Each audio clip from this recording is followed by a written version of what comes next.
সুপ্রিয় শিক্ষার্থীরা, জাতীয় বিশ্ববিদ্যালয়ের উদ্যোগে পরিচালিত অনলাইন ক্লাসরুম থেকে তোমাদেরকে স্বাগত জানাচ্ছি। আমি এস.এম. রুবাইয়াত ফাহিম, সহকারী অধ্যাপক, ব্যবস্থাপনা বিভাগ, সরকারি কমার্স কলেজ, চট্টগ্রাম। শিক্ষার্থীরা, তোমাদের সামনে আজকে হাজির হয়েছে অপারেশনস ম্যানেজমেন্টের 10ম লেকচার নিয়ে। তো এই লেকচারে আমরা আজকে আলোচনা করব অপারেশনস ম্যানেজমেন্ট সিলেবাসের 8ম অধ্যায় নিয়ে, সেটা হচ্ছে অপারেটিং ডিসিশনস। সরাসরি স্লাইডে চলে যাচ্ছে। আমরা দেখি যে গত ক্লাসে আমরা কি বিষয় নিয়ে আলোচনা করেছিলাম।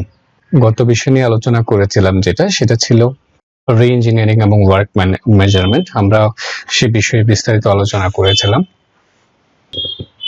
আজকে আমরা আলোচনা করব মূলত যে বিষয় নিয়ে, সেটা হচ্ছে অপারেটিং ডিসিশনস। তো এর সাথে আরো অনেকগুলো টপিকস এই চ্যাপ্টারে আছে, সেটা হচ্ছে gate planning, resource planning, linear programming, forecasting, scheduling, online system, supply chain system.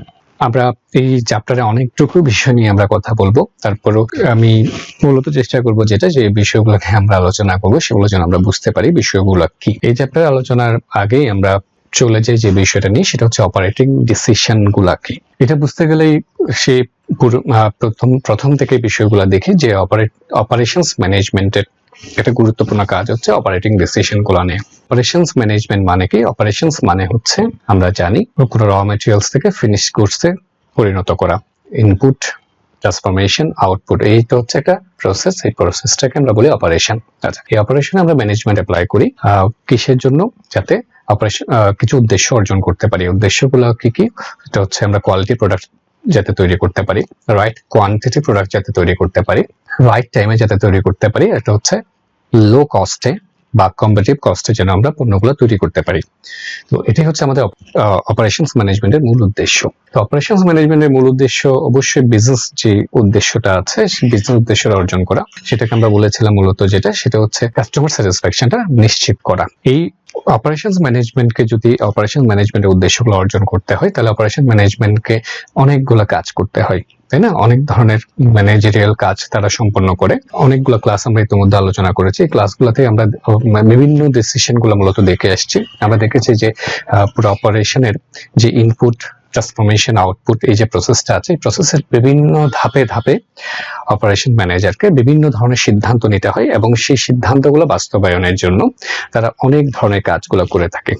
ইনপুটে দেখেছিলাম যে ইনভেন্টরি ম্যানেজমেন্ট নিয়ে তারা কাজ করছে। ট্রান্সফরমেশনে দেখেছিলাম যে কোন প্রসেসে কাজ হবে সেটা নিয়ে কাজ করছে, প্রসেস সিলেকশন করছে। তারপর আউটপুটে যদি আউটপুটটা কেমন হবে সেটা নিয়ে তারা জব ডিজাইন করছে, প্রোডাক্ট ডিজাইন করছে। তারপর আমরা দেখেছিলাম যে কোয়ালিটি ম্যানেজমেন্ট নিয়ে কথা বলছে, যাতে সব ক্ষেত্রে কোয়ালিটি নিয়ে পণ্য উৎপাদন করা যায়, কোয়ালিটি সার্ভিস উৎপাদন করা যায়, এই বিষয় নিয়ে।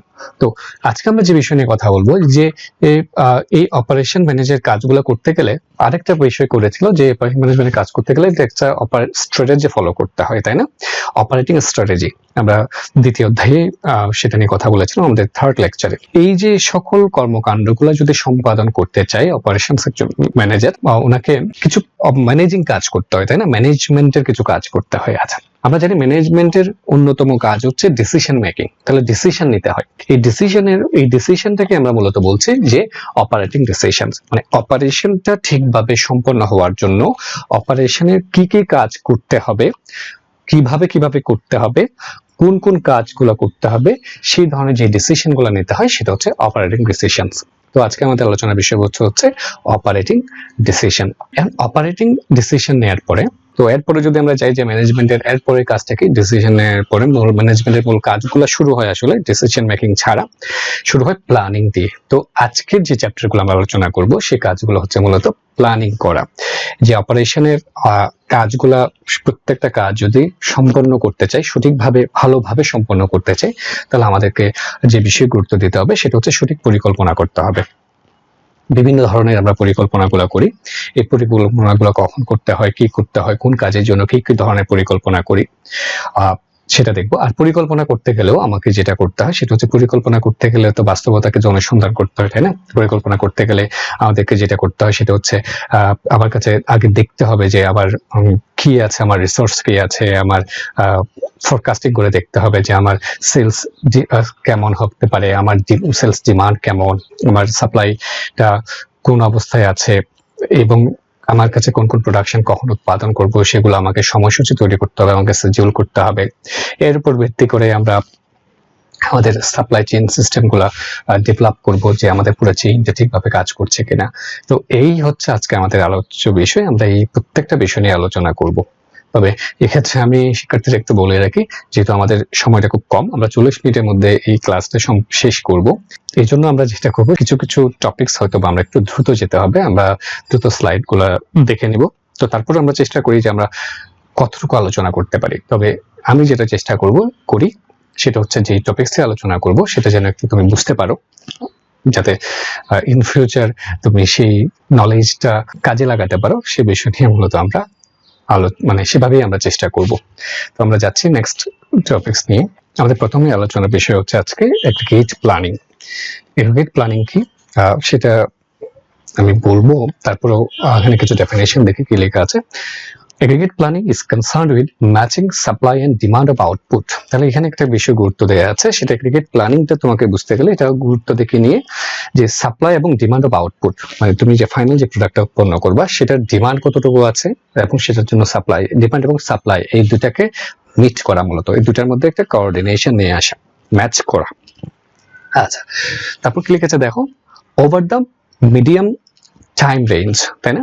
তাহলে ওখানে মনে রাখতে হবে এগ্রিগেট প্ল্যানিংটা হচ্ছে মিডিয়াম টাইমের জন্য আলোচনা করে, এটা লং টার্ম প্ল্যান না বা শর্ট টার্ম প্ল্যান না। তাহলে এটা হচ্ছে মিডিয়াম টাইম প্ল্যান বা ইন্টারমিডিয়েট টাইম প্ল্যান। ওকে, কতটুকু হতে পারে সেটাও ডেফিনেশনে বলেছে, up to approximately 12 months into the future, মানে 12 মাস বা তার থেকে একটু বেশি হতে পারে। এগ্রিগেট প্ল্যানিংটা হচ্ছে একটা প্ল্যানিং, সেটা বুঝতে পারছি। তো প্ল্যানিংটার মূল কাজ হচ্ছে কি কি নিয়ে কাজ করে, সেটা হচ্ছে সাপ্লাই এবং ডিমান্ড, এই দুটার মধ্যে তারা ম্যাচিং করার চেষ্টা করে, এবং এই প্ল্যানিংটা হচ্ছে একটা মিড টার্ম প্ল্যান।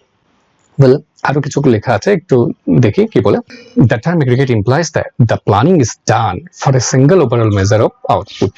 আউটপুট নিয়ে পুরো পরিকল্পনাটা করে। আরো বলছে দেখো, it determines not only the output levels planned but also appropriate resource input mix to be used.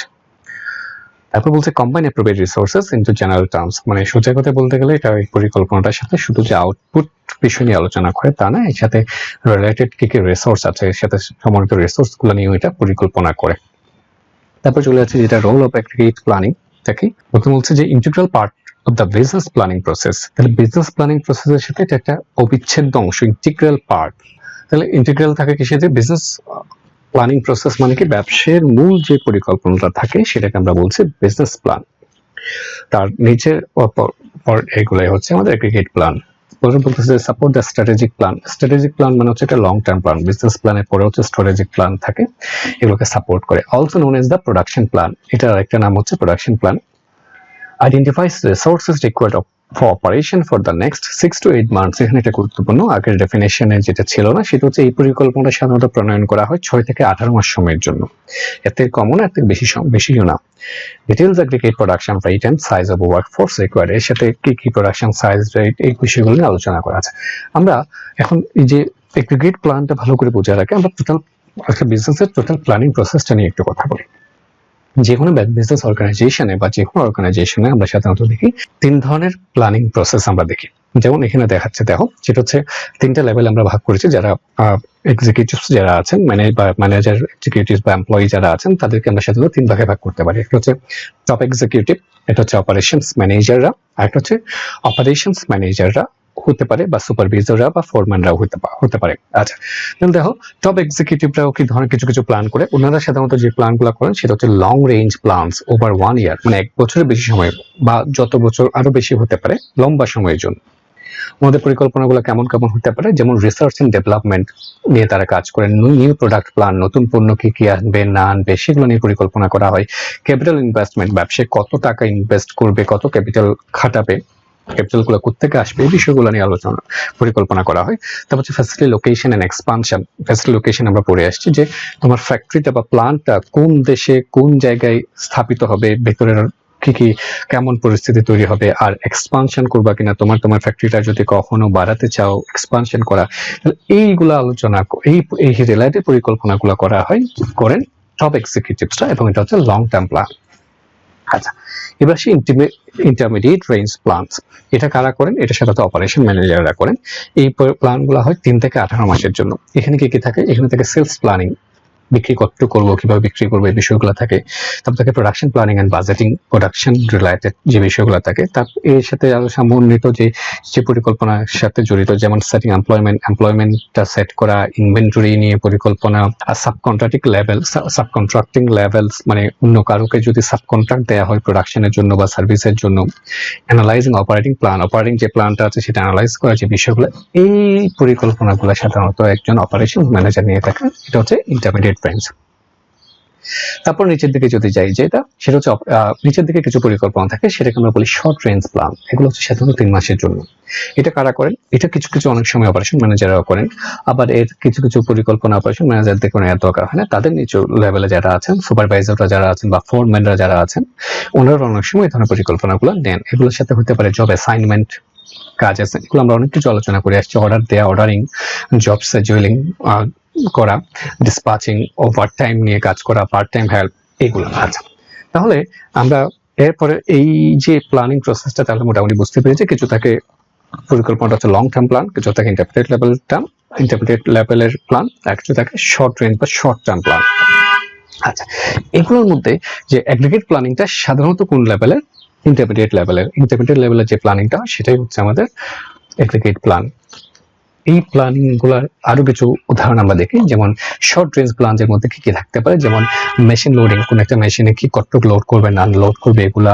Job assignment, job sequencing, কাজের ভাগ কি হবে, কোন কাজের পর কোন কাজ করতে হবে, এগুলো হচ্ছে শর্ট টার্মের জন্য 3 মাসের পর্যন্ত। অর্ডার কোয়ান্টিটি, কতটুকু পণ্যের জন্য অর্ডার দিতে হবে, ওয়ার্ক শিডিউল। ওকে, ইন্টারমিডিয়েট প্ল্যানে তাহলে কি কি আছে দেখো, এটা একটু ফোকাস করা দরকার আমাদেরকে। আজকে আলোচনার বিষয়বস্তু মূলত ইন্টারমিডিয়েট প্ল্যান, এর সাথে কিছু শর্ট রেঞ্জ প্ল্যান হয়তো ঢুকে যেতে পারে, তবে মূল ফোকাস হচ্ছে intermediate plan. General level of employment, output নিয়ে কাজ করা, finish goods inventory, subcontracting, back orders, তাই না? ব্যাক অর্ডার কি আমরা সামনে যাবো এগুলা। লং রেঞ্জ প্ল্যান হচ্ছে কোনগুলো? Long term capacity, location layout, product design, এগুলো হচ্ছে লং রেঞ্জ প্ল্যান। তাহলে আমরা এতটুকু আলোচনা থেকে আমরা যেটা বলতে পারি সেটা হচ্ছে এগ্রিগেট প্ল্যানিং হচ্ছে মূলত একটা ইন্টারমিডিয়েট লেভেলের প্ল্যান। ইন্টারমিডিয়েট লেভেলের প্ল্যানের যে কাজগুলো আছে এগুলো সাধারণত এগ্রিগেট প্ল্যানিং করে।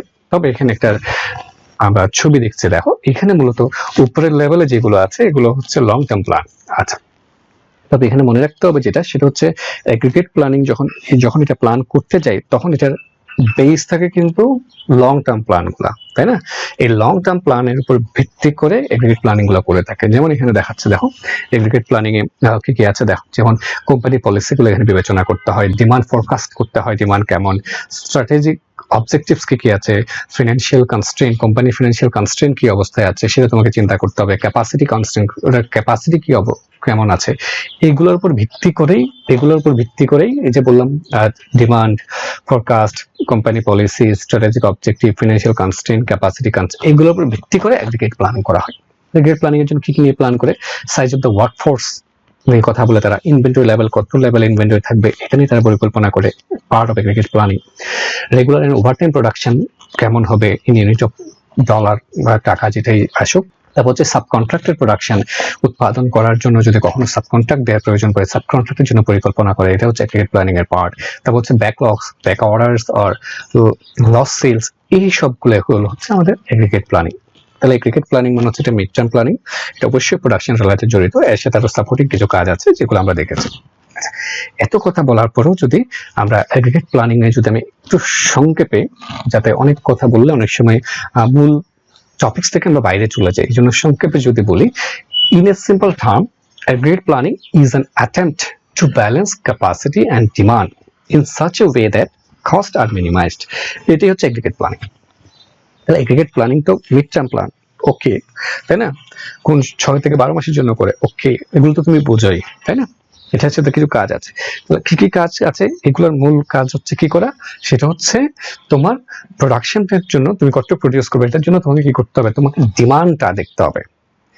Aggregate planning is an attempt, এটা এমন একটা অ্যাটেম্পট নাই, কিসের জন্য? টু ব্যালেন্স করার জন্য। কিসের ব্যালেন্স? Capacity and demand.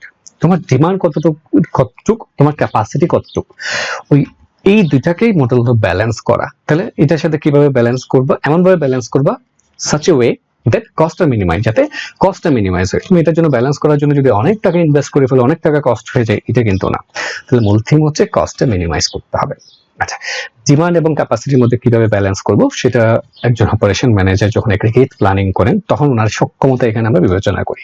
তো আমরা দেখি বর্তমানে যে আমরা ডিমান্ডটাকে কিন্তু কন্ট্রোল করতে পারি অনেক সময়। শুধু ডিমান্ড যে আছে অনেক সময় আমরা আজকের দিনে ব্যবসায়ীদের দেখি যে আমরা ডিমান্ড ক্রিয়েট করি, আবার শুধু যে ডিমান্ড ক্রিয়েট করি তা না, ডিমান্ড কিন্তু আমরা ফ্লাকচুয়েট করি, চেঞ্জ করি, এক সময় ডিমান্ডটা অন্য সময় নিয়ে যাই। যেমন যে পিক টাইমে যে ডিমান্ডটা থাকে, যেমন একটা হোটেলে যদি বলি, হোটেলে একটা সময় আছে যেমন টুরিস্ট সিজন থাকে, টুরিস্ট সিজনে প্রচুর ডিমান্ড থাকে, তাই না? অফ সিজনে ডিমান্ড থাকে না। আমরা কিন্তু বিভিন্ন স্ট্র্যাটেজির মাধ্যমে, প্রাইস চেঞ্জ করার মাধ্যমে অফ পিক সিজনে ওই ডিমান্ডটা নিয়ে যাই। তার মানে এটার উপর ভিত্তি করে ডিমান্ডও আমরা কি করি, কন্ট্রোল করার চেষ্টা করি যতটুকু পারি।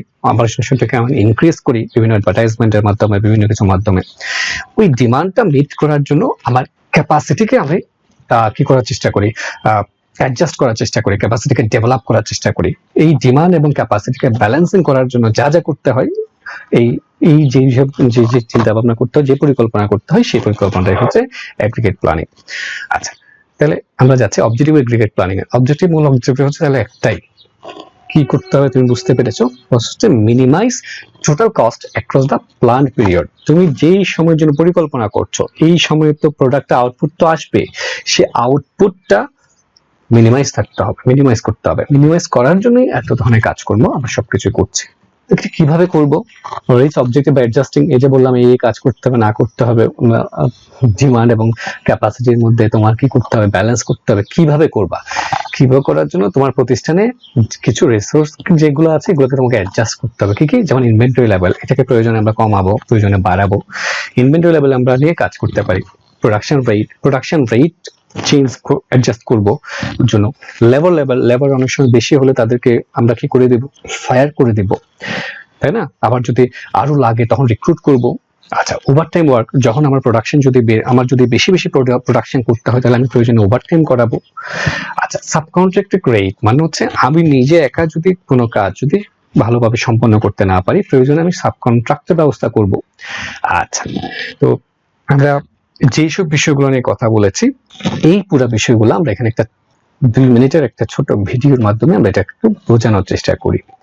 তো দেখি, দেখো কি বলছে। এখানে কাজটা তাহলে কি করে, ডিমান্ড এবং সাপ্লাই দুটার মধ্যে সমন্বয় আনা। তাহলে ডিমান্ডের বিষয় থেকে ডিমান্ড স্ট্র্যাটেজি হচ্ছে আমরা কি করতে চাইবো, যেন ডিমান্ডটা এমন ভাবে করবো যেন ক্যাপাসিটি দিয়ে মিট করতে পারি, আর ক্যাপাসিটি স্ট্র্যাটেজি নিতে হবে যেন ডিমান্ডকে কি করতে পারে, তুমি মিট করতে পারে, তাহলে সেটা একটা ম্যাচ চাপে থাকে। ডিমান্ড গুলো কি, ওই যে বললাম প্রাইসিং করতে পারি, প্রাইসিং আমরা চেঞ্জ করার মাধ্যমে আমরা কি করতে পারি, অপটিক আওয়ারে ডিমান্ড ক্রিয়েট করতে পারি। যেমন যে বলেছিলাম হোটেলের ক্ষেত্রে আমরা লোয়ার রেট দিয়ে অপটিক আওয়ারে হোটেলের ডিমান্ড ক্রিয়েট করতে পারি। ডিমান্ড আরো ডেভেলপ করার জন্য আমরা কি করতে পারি, প্রমোশনাল কোন অ্যাক্টিভিটিস নিতে পারি, আমরা অ্যাডভার্টাইজমেন্টে যেতে পারি। আমরা অ্যাডভার্টাইজমেন্টের মাধ্যমে কাস্টমারদেরকে অ্যাট্রাক্ট করে কি করতে পারি, নিউ ডিমান্ড ক্রিয়েট করতে পারি বিভিন্ন ধরনের অ্যাডভার্টাইজমেন্টের মাধ্যমে। আর বর্তমানে আমরা দেখি যে প্রচুর আমরা ডিমান্ড ক্রিয়েট করছি শুধুমাত্র অ্যাডভার্টাইজিং এর মাধ্যমে। আচ্ছা, এরপর হচ্ছে শুধু ব্যাক অর্ডারটাও করতে পারি। ব্যাক অর্ডার মানে কি? ব্যাক অর্ডার মানে হচ্ছে এখন তো অর্ডার দিবই এবং আরেকটা যে পরে দিব সেটা নিশ্চিত করা। যেমন এখানে একটা মজার উদাহরণ দেওয়া আছে, দেখো, যেমন বলছে হামবার্গারটা এখন নিয়ে আসছে, যে ফ্রেঞ্চ ফ্রাইটা পরে আনছে, এটারও একটা ডিমান্ড ক্রিয়েট করে। তারপর হচ্ছে নিউ ডিমান্ড ক্রিয়েট করতে পারি। কিভাবে নিউ ডিমান্ড ক্রিয়েট করতে পারি দেখো, যেমন বলছে যে এখানে সামারের সময় হট টি তারা কি থাকে না, ডিমান্ড থাকে না, তখন আমরা তাহলে নতুন কি করতে পারি, সেটা হচ্ছে আইস টি, নতুন একটা কনসেপ্ট নিয়ে আসতে পারি, নিউ ডিমান্ড। আচ্ছা, এবার আসি সাপ্লাই। আচ্ছা, সাপ্লাই এবার কি করবো, ধরো সাপ্লাইটা অ্যাডজাস্ট করতে হবে। আমরা কি করে যদি বলি, তারে দেখো সাপ্লাইটাকে অ্যাডজাস্ট করতে হবে। সাপ্লাই অ্যাডজাস্ট করার জন্য কি বিষয় আছে দেখো, এখানে একটা এক্সাম্পল দেওয়ার চেষ্টা করা হয়েছে।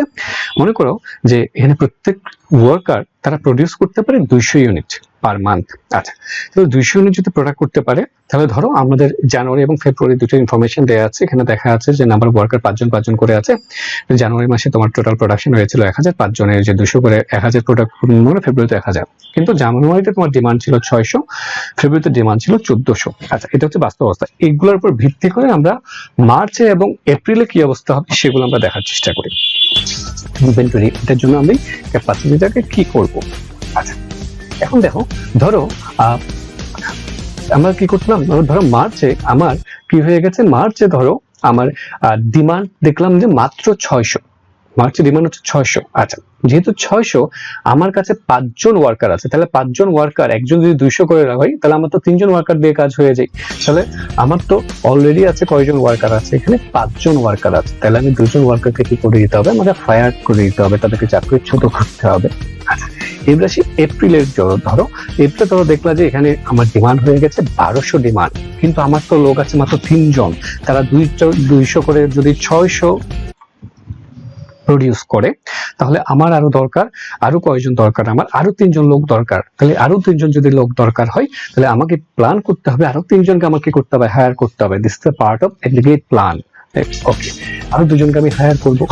ওকে, যদি কখনো দেখা যায় যে তোমার ডিমান্ডটা আরো বেড়ে গেছে, ধরো ডিমান্ডটা তোমার 2400 হয়ে গেছে, তাহলে 2400 হয়ে গেলে তুমি আর হায়ার করতে পারছো না, বা হায়ার করতে তুমি চাচ্ছ না, তাদেরকে ফায়ার করতে হবে, তখন তোমাকে আরো কিছু পরিকল্পনা তুমি এটার সাথে অ্যাড করতে পারো। যেমন এটার জন্য তুমি ওভারটাইমের ব্যবস্থা করতে পারো, যে এডিশনাল ডিমান্ডটা মিট করার জন্য আমরা চাইলে যারা এক্সিস্টিং কর্মী আছে তাদেরকে ওভারটাইম করাতে পারি।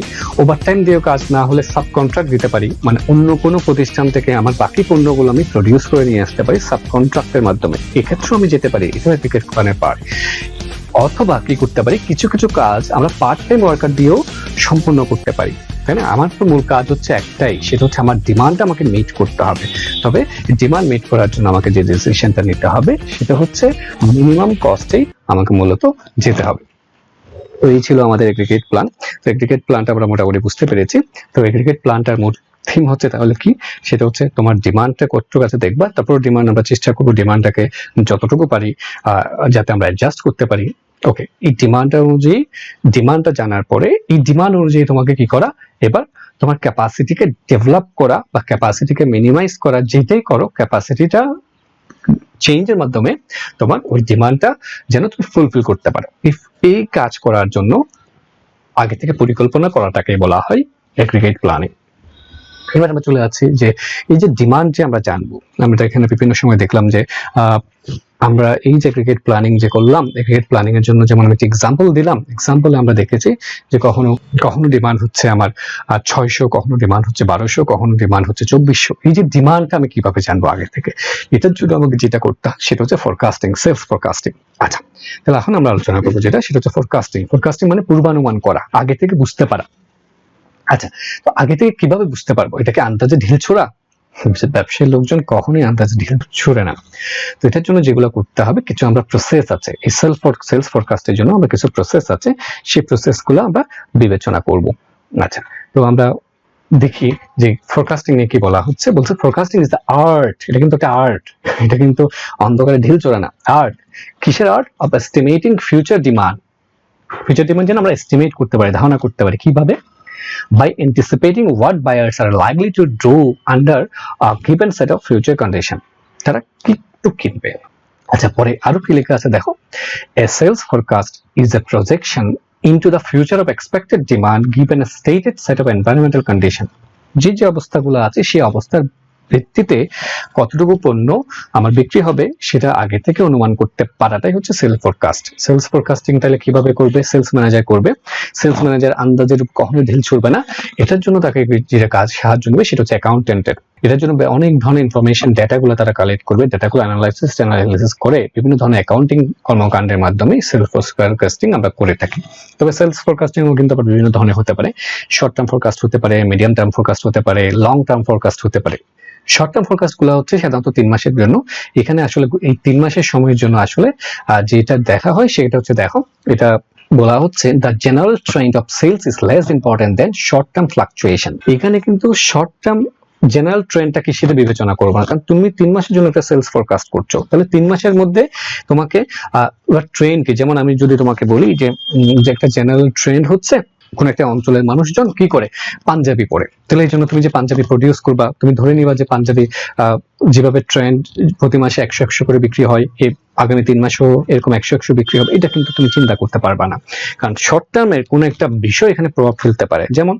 যেমন আমি বলতে পারি এই 3 মাসে যদি তুমি দেখো যে সেখানে একটা কি আছে, ফেস্টিভ্যাল আছে, তাহলে ফেস্টিভ্যাল ওই জেনারেল ট্রেন্ডের থেকে কিন্তু ফেস্টিভ্যালের কারণে কি হতে পারে, তোমার সেলস ডিমান্ড বেড়ে যেতে পারে। আবার এমন হতে পারে ওই 3 মাসের আগামী 3 মাসে আমরা দেখতে পাই যে অঞ্চলের মানুষ ওই অঞ্চলে হঠাৎ করে কি হয়েছে, একটা ফ্লাড হয়েছে, বন্যা হয়ে গেছে, তাহলে বা বন্যা হওয়ার একটা আশঙ্কা করছো তুমি, তাহলে এর পরিপ্রেক্ষিতে কিন্তু ডিমান্ডটা ডিক্রিজ করতে পারে। তাহলে শর্ট টার্ম ফরকাস্টের ক্ষেত্রে আমরা এইসব বিষয়গুলো বিবেচনা করব। ঠিক একই রকম ভাবে মিডিয়াম টার্ম ফরকাস্ট করি, আমরা লং টার্ম ফরকাস্ট করি। মিডিয়াম টার্মটা হচ্ছে সাধারণত 1 বছর সময়ের জন্য এবং লং টার্মটা হচ্ছে সাধারণত 3 বছর সময়ের জন্য। তো আমরা একটু দ্রুত যাচ্ছি।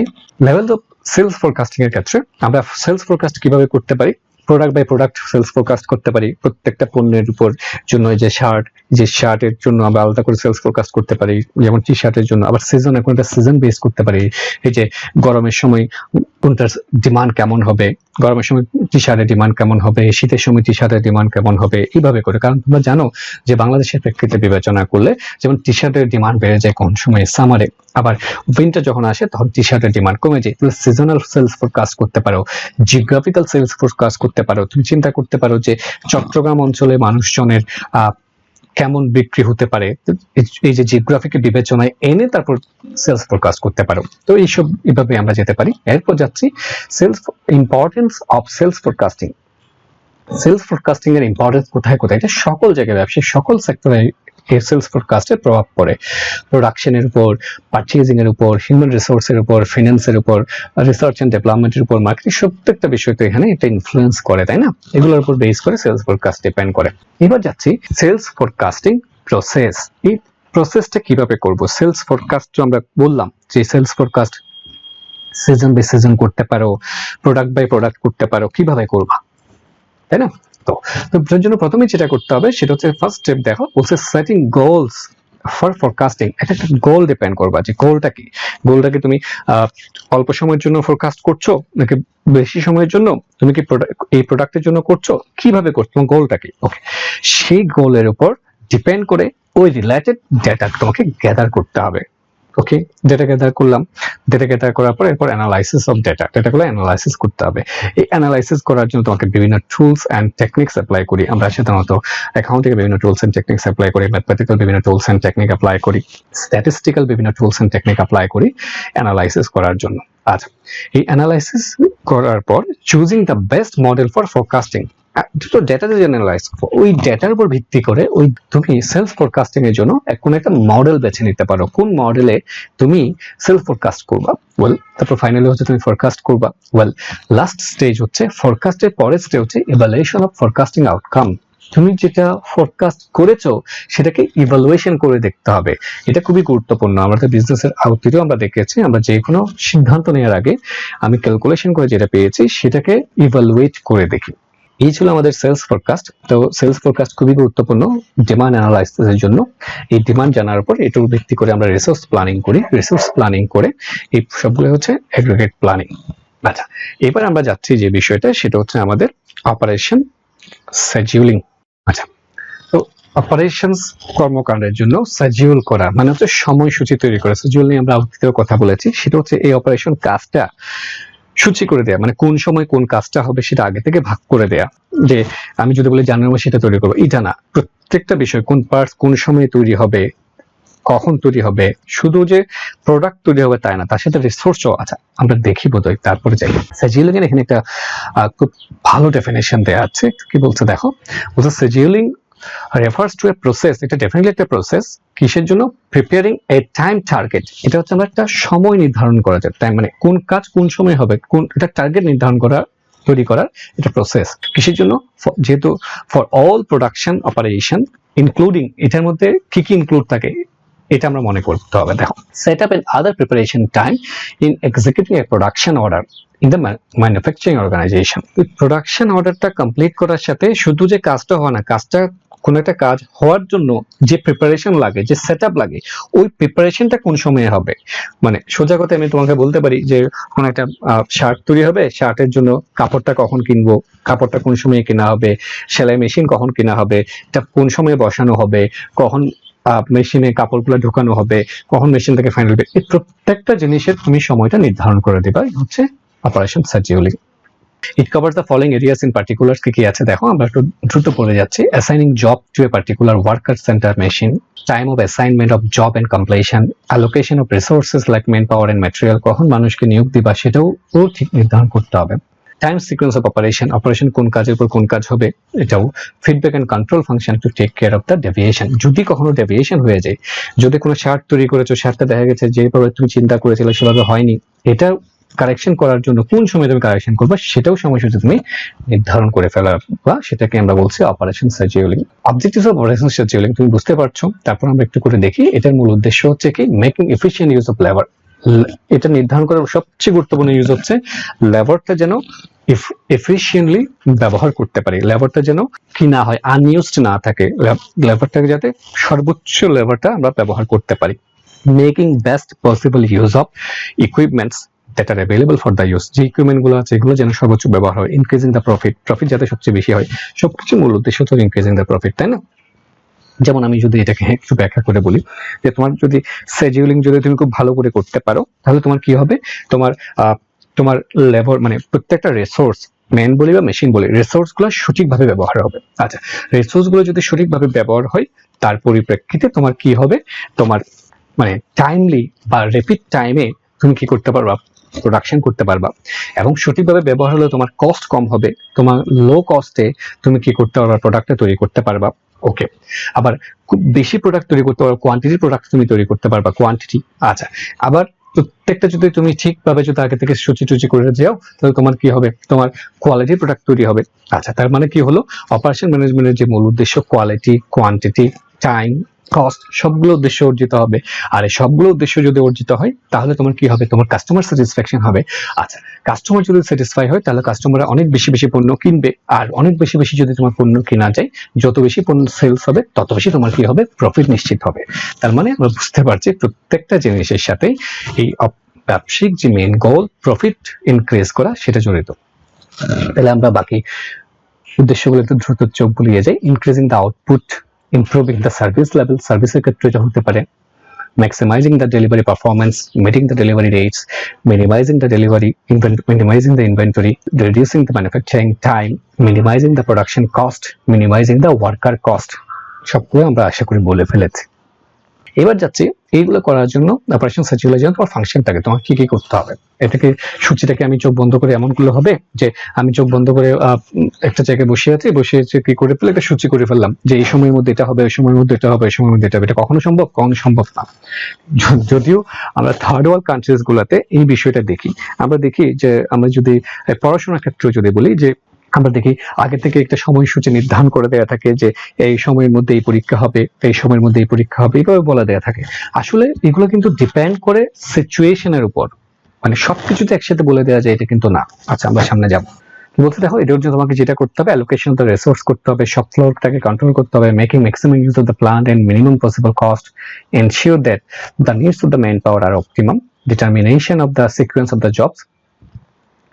এগুলোর উপর ভিত্তি করে তুমি কি করবা, শিডিউল করবা। শিডিউলটা এক এক সিচুয়েশনের জন্য এক এক রকম হতে পারে, এক এক প্রতিষ্ঠানের জন্য এক এক রকম হতে পারে, এক এক প্রোডাক্ট প্রডিউস করার জন্য এক এক রকম হতে পারে। বিভিন্ন ধরনের শিডিউলিং আমরা এখানে এক্সাম্পল দিয়েছি, আমি ফোকাস করছি না, চলে যাচ্ছি আমরা নেক্সট বিষয়ে, সেটা হচ্ছে আমাদের লেন সিস্টেম।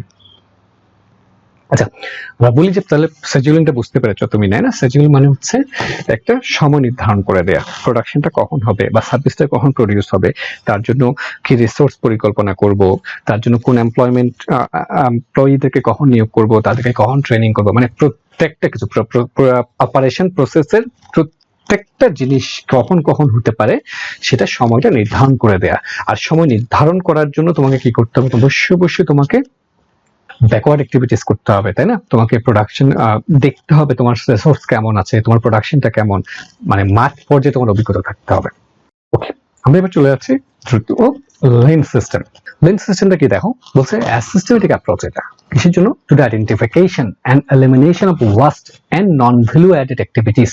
একটা পর্যন্ত দিয়ে এটা বোঝা যায়। তাহলে এটা একটা সিস্টেমিক অ্যাপ্রোচ। কিসের জন্য? তোমাকে প্রথমে আইডেন্টিফাই করতে হবে কিসের, ওয়াস্ট, যে জিনিসটা ওয়াস্ট হচ্ছে, অথবা নন ভ্যালু অ্যাডেড অ্যাক্টিভিটিস, অথবা যে অ্যাক্টিভিটিসটা তোমার কোনো কাজে লাগছে না। সার্ভিসের ক্ষেত্রে তুমি এমন একটা কাজ করো যেমন এই কাজটা করার মাধ্যমে কাস্টমারদের কোনো এক্সট্রা কোনো বেনিফিট হয় না, তাদের কাছে কোনো ভ্যালু অ্যাড হয় না। তাহলে এটাকে প্রথমে আইডেন্টিফিকেশন করতে হবে এবং এলিমিনেশন করে দেবো। এটাকে আমরা বলি লেন সিস্টেম। মানে ধরো তোমার কাজ হচ্ছে তুমি কাস্টমারদেরকে কোনো একটা সার্ভিস দাও, সার্ভিস দিতে গেলে এই সার্ভিসের মধ্যে তুমি এমন একটা পাওয়ার রেখেছো, ধরো এমন হয় যে তোমার একটা সার্ভিস দাও, সে কাজ রেখেছো যে কাস্টমাররা যখন আসে তুমি তাদেরকে বসানোর পরে তাদেরকে জাস্ট এক্সাম্পল দিলাম পানি পান করাও। তো তুমি দেখলা যে যেই সময়টাতে কাস্টমাররা আসছে সেটা খুব শীতের মৌসুম থাকে, ওই সময় কি হয় না, কাস্টমারদের কি থাকে না, তারা পানির তৃষ্ণা থাকে না, তো তারা পানি দিলেও পানি অনেক সময় খায় না বা একটু ঠোঁট চোয়ায়, মানে এইটার কারণে কাস্টমাররা এক্সট্রা কোনো বেনিফিটেড হয় না, এটা তারা কাস্টমাররা মনে করে না যে এটার কারণে তাদের কাছে কোনো ভ্যালু অ্যাড হয়েছে। তাহলে এটা একটা অপ্রয়োজনীয় অ্যাক্টিভিটিস, তাহলে এটা তোমাকে এলিমিনেট করতে হবে। তাহলে এলিমিনেট করার আগে তো তোমাকে আইডেন্টিফিকেশন করতে হবে, তোমাকে বুঝতে হবে যে এই কাজটা নন ভ্যালু অ্যাডেড, এই কাজটা, এই টোটাল প্রসেসটাকে আমরা বলি লেন। তাহলে আমরা তারপরেও কি লিখেছে, আমরা পুরোটা আবার পড়ছি, দেখো বলছে systematic approach to identification and elimination of waste and non value added activities through employee and development and continuous improvement in all products and services. আচ্ছা, আর এই কাজটা আরো করার মাধ্যমে, এটা কিসের মাধ্যমে করি আমরা, এমপ্লয়ীদেরকে ডেভেলপমেন্ট করার মাধ্যমে। তারা হয়তো এমন কোনো কাজ করে এমপ্লয়িরা যেটা না করলেই নয়, তাহলে এমপ্লয়িকে তুমি যদি ডেভেলপ করো, তাদেরকে যদি ট্রেন করো, তাহলে তারা হয়তো এই অপ্রয়োজনীয় কাজটা করবে না, বা তারা যে সময়টা নষ্ট করে ওয়েস্টেজ করে সেটা আর করবে না। And continuous improvement in all products and services, continuous ইমপ্রুভমেন্টের মাধ্যমে এটা হয়। তারপর লিখছে দেখো, it is the production of goods using less of everything compare to traditional mass প্রোডাকশনের ক্ষেত্রে যায়। তো 7 ওয়েস্টেজ কি কি হতে পারে দেখো, ওভার প্রোডাকশন কিন্তু হওয়া উচিত না, আমরা কিন্তু সবাই জানি। সেই প্রোডাকশন বাড়ানো কিন্তু সবচেয়ে গুরুত্বপূর্ণ, তোমার যতটুকু ডিমান্ড তার থেকে যদি তুমি ওভার প্রোডাকশন করো তাহলে তোমার কি হবে, এটা কিন্তু ওয়েস্টেজ হবে, তোমার সবকিছু নষ্ট। এটার ফলশ্রুতিতে পরিশেষে গিয়ে তোমার কি হবে, তোমার প্রফিট কমে যাবে। ইউজ ট্রান্সপোর্টেশনে অনেক সময় অপ্রয়োজনীয় ট্রান্সপোর্টেশন হয়, এগুলো কমাইতে পারি আমরা। Inventory, motion, over processing, defective products. Okay, lean system ডাইমেনশনের জন্য অনেক কিছু এখানে অ্যাপ্লাই করি, যেমন JIT, waste, origin, lean manufacturing elements. এটার ক্যারেক্টারিস্টিক্স গুলো দেখো, আমরা একটু দ্রুত দেখে যাই, তুমি চুপ গুলা দেখে নিবে, আমি অনেকগুলো স্লাইড দেখিয়েছি। আর লিন ম্যানুফ্যাকচারিং কিছু কিছু টেকনিক তারা অ্যাপ্লাই করে কি কি আছে, এটা অ্যাডভান্টেজ কি, ডিসঅ্যাডভান্টেজ কি, তো তোমরা একটু দেখবে এটা, কারণ হচ্ছে আমাদের সময় যেরকম আমি একটু কভার করার চেষ্টা করছি। পরবর্তী বিষয়ে চলে আছে, এখন আসছি আমরা যেটা, সেটা হচ্ছে সাপ্লাই চেইন ম্যানেজমেন্ট। আচ্ছা, এই সাপ্লাই চেইন ম্যানেজমেন্টটাকে, এটা বর্তমান সময়ের খুবই গুরুত্বপূর্ণ এবং খুবই আলোচিত একটা টপিক হচ্ছে সাপ্লাই চেইন ম্যানেজমেন্ট। এবং এই সাপ্লাই চেইন ম্যানেজমেন্টের উপর তোমরা যখন 4th ইয়ারে যাবে তখন পুরো একটা কোর্স পড়বে, তখন আশা করি সাপ্লাই চেইন ম্যানেজমেন্ট খুব ভালো করে বুঝতে পারবে। অপারেশন ম্যানেজমেন্টের একটা গুরুত্বপূর্ণ অনুষঙ্গ, যে অনেকেই মনে করা হয় যে অপারেশন ম্যানেজমেন্টের পরবর্তী ভার্সন হচ্ছে এখন সাপ্লাই চেইন ম্যানেজমেন্ট। তাহলে এই সাপ্লাই চেইন ম্যানেজমেন্টটা কি, এটা খুব নামের থেকে তুমি আসলে খুব এটা বুঝতে পারছো যে তোমার যে সাপ্লাই হয় যেখান থেকে, তাই না, সেখান থেকে যে পুরো চেইন মানে কি, শিকল, পুরো লাইনের যে ম্যানেজমেন্ট, সেটাই হচ্ছে আমাদের সাপ্লাই চেইন ম্যানেজমেন্ট। আমাদের কাছে কিছু, যেহেতু খুব সময় কম, আমরা এই সাপ্লাই চেইন ম্যানেজমেন্টকে কয়েক সেকেন্ডে একটু বোঝার চেষ্টা করছি একটা ছোট্ট ভিডিওর মাধ্যমে। একটু দেখি সাপ্লাই চেইন ম্যানেজমেন্টটা বলতে কি বোঝাচ্ছে এখানে। ইউটিউব থেকে ভিডিও নিয়ে সেটা একটু দেখছি। Supply chain is a global network used to deliver products and services from raw materials to end customers through an engineered flow of information, physical distribution and cash. Basic supply chain for a product. The below figure illustrates a very basic supply chain with 3 entities, a producer with 1 supplier and 1 customer. 4 basic flows that connect the supply chain entities together are as follows. Flow of physical materials and services from suppliers to the end customer. Flow of cash from the customer to the raw materials supplier. Flow of information back and forth along the chain. And reverse flow of product returned. আশা করি কিছুটা বুঝতে পেরেছি। আমরা এখন নেক্সটে যাই, supply chain ম্যানেজমেন্টটা একটু overview করি আমরা।